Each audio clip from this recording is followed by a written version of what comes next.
Thank you, Mr. Richardson. There has been some new legislation that will have an impact on how we do business, and Mr. Bounds will tell us about that at this point in time. Thank you, Dr. Hefner. Board members, I want to talk to you about the Telephone Consumer Protection Act, which was recently passed federal legislation. And this legislation prohibits automated or pre-recorded calls or text messages to cell phones without express consent of the person that's assigned the phone. And as you know, we must have permission from the person who's assigned the cell phone before we can send any automated phone messages or texts, which is way different than the way we're doing business right now. For example, if a mother lists a grandparent as a cell phone contact, the grandparent has to give permission for her number to be called on this automated or pre-recorded system, so the mom can't give permission for the grandmom to receive calls. The only exception is in emergency situations, and they don't define emergency situations in the law, although we have legal opinion that school closures and anything about the safety or security of students would be considered an emergency situation. A person who receives an automated or pre-recorded call without consent may file suit and recover up to $500 for each call received in violation of this act.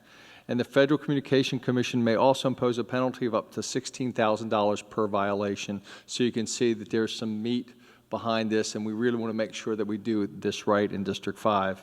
In the past, automated phone blasts were used as part of our overall communication system and strategy, and included not only emergency calls, but calls about student absences, perhaps student academic performance, and of course, for special events and activities.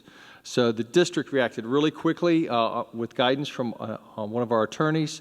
Non-emergency phone blasts have been suspended until this new system is in place and is completed. Emergency phone blasts would only be authorized through my office at this time.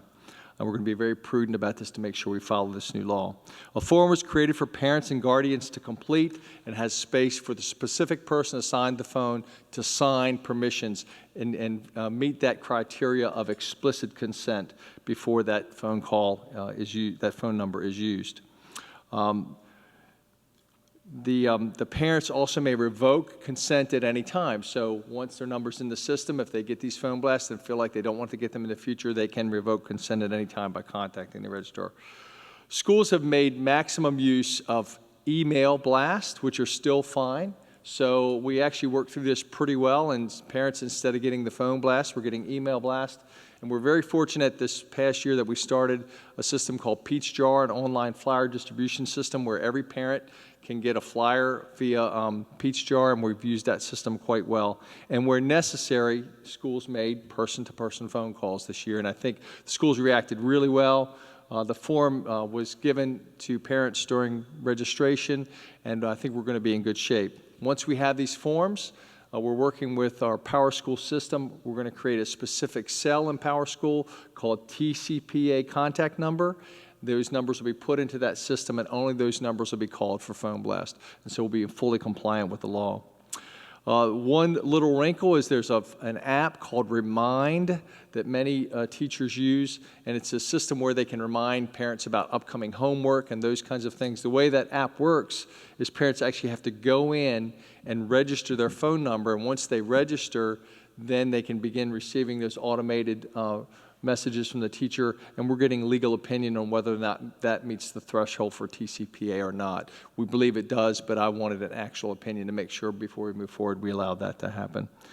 So in the next few weeks, we anticipate all the forms will be back. We'll give the registrars guidance on how to implement those or input those forms into PowerSchool, and we'll be ready to go. And then once the system's in place, I don't think parents will see much difference from before, but it's just making sure we get the right numbers in the right places and call the parents that like to be called and are fully compliant. So if you hear anything about not getting phone blast right now or what the issue is, you'll know that this was federal legislation, and the district reacted very quickly to make our district fully compliant.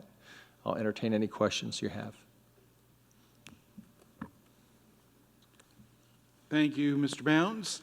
And that concludes the superintendent's report.